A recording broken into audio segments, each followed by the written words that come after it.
Eu tenho um amigo que diz que os animais têm um manualzinho interno, um mapinha, que diz para eles tudo aquilo que devem fazer. Sabe o trabalho das abelhas, as ações dos pássaros, enfim. Assim como também as agitações das águas dos oceanos, as correntes marítimas e as dos ventos? Pois é, ele costuma dizer, isso tudo não é à toa, de jeito nenhum, não pode ser. Esse amigo não é espírita nem tampouco religioso. Também não é ateu, já que acredita em Deus. Contudo, não aceita Deus como sendo da maneira como os religiosos o compreendem. Segundo esse meu amigo, Deus é uma força, algo que está no controle de tudo. Aquilo que dá origem às coisas. Estabelece todas as leis, como as da física, da química e da matemática. Tudo, exatamente tudo, é regido por essa força, na visão desse meu estimado amigo. No final ele é mais espírita do que imagina. Espírita sem o saber.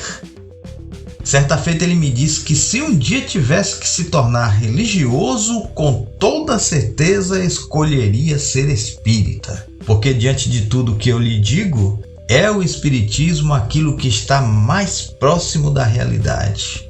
Foi quando eu lhe falei que então espírita ele não seria nunca. Espantou-se. Nesse momento eu aproveitei para esclarecê-lo que a doutrina espírita nunca foi, não é e nunca será uma religião. Espírita sem o saber. Estimados ouvintes, vocês têm conhecimento de que Allan Kardec já tratou de um tema assim? Em verdade, Santo Atanásio, espírita sem o saber. Pois é, ele foi publicado em 1864 na Revista Espírita, Jornal de Estudos Psicológicos, no mês de janeiro. E se você quiser dar uma aprofundada ainda maior no assunto, sugerimos a revista de junho de 1868, artigo com o título Notícias Bibliográficas. Confira!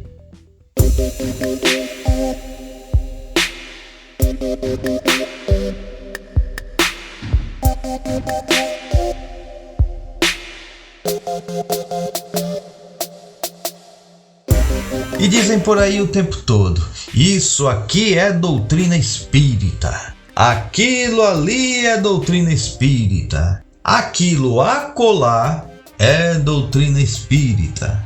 Mas não é bem assim que a coisa funciona, né?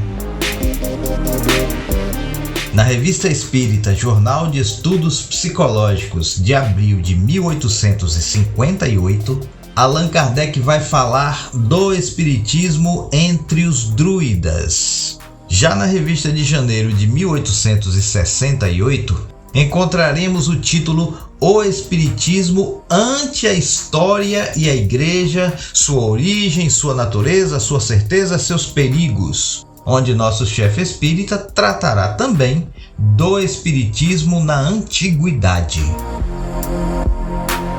Só para constar, na revista de março de 1860, Kardec vai citar os espíritas modernos, ou seja, da mesma maneira que sempre tivemos o espiritismo em todas as épocas da humanidade, por isso mesmo também sempre tivemos espíritas em todos os tempos.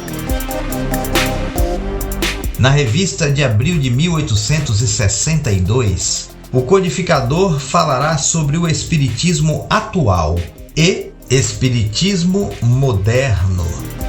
Seguirá falando do espiritismo moderno na de julho de 1863, maio de 1864, abril de 1865, fevereiro de 1867, junho e agosto de 1868 e por aí vai. É só uma questão de querer pesquisar e de querer estudar. Hoje em dia não há grandes dificuldades, não é, gente? Em nosso site avozdopodcast.com.br, na seção Downloads, vocês poderão baixar gratuitamente as obras publicadas por Allan Kardec, incluindo e principalmente cópias das obras originais em francês. Dessa maneira, vocês poderão comparar os livros originais com as mais diversas traduções. E muita calma nessa hora.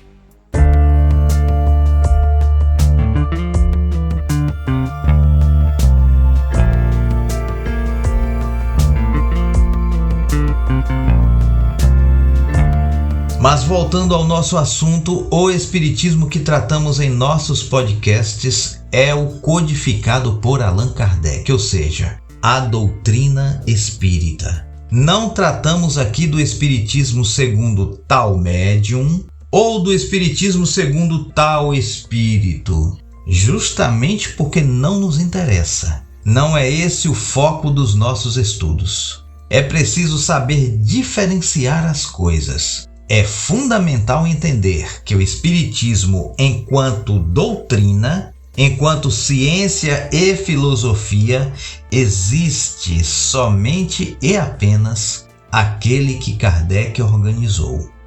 Ah, mas o médium fulano de tal já disse que isso e aquilo outro. Ah, mas o espírito cicrano orientou que isso e aquilo outro. Paciência. O que eles disseram está em consonância com a doutrina espírita? Não? Então não é uma informação confiável. Não é, no mínimo, uma orientação da doutrina espírita. Ah, mas está sim condizente com o controle universal do ensino dos espíritos que você tanto divulga, olha aí.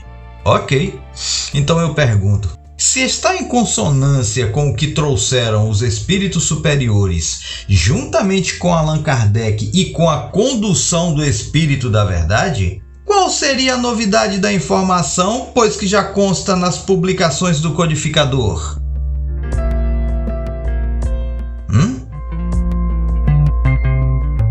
E aí agora?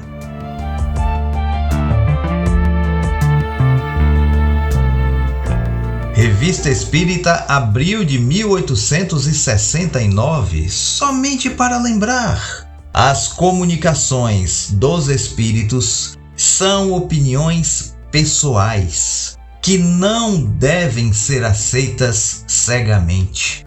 Em nenhuma circunstância deve o homem abrir mão de seu próprio julgamento e de seu livre-arbítrio. Seria dar prova de ignorância e de leviandade aceitar como verdades absolutas tudo quanto vem dos espíritos, pois eles dizem o que sabem. Cabe-nos submeter seus ensinamentos ao controle da lógica e da razão.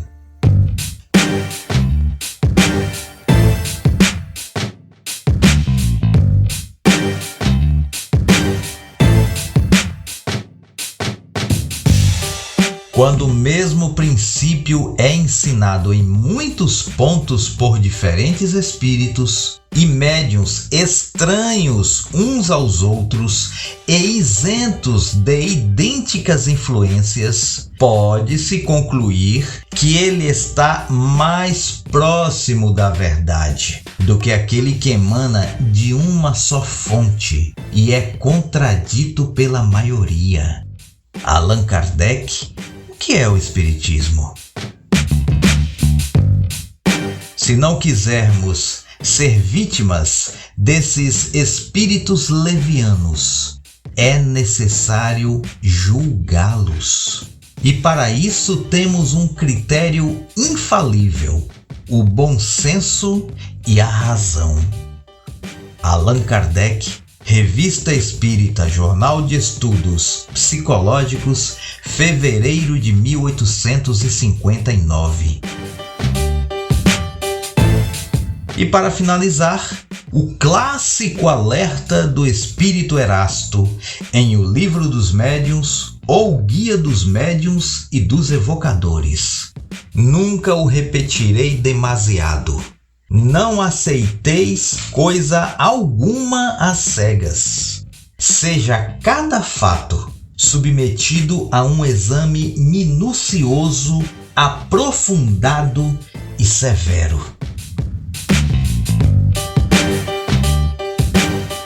E nesse episódio queremos enviar um abraço para todas as pessoas que nos escutam de Angola.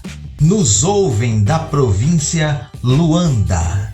Recebam todos vocês nossos mais sinceros agradecimentos por vossa audiência. Muito obrigado, gente. KardecCast. O Espiritismo, a vida e você.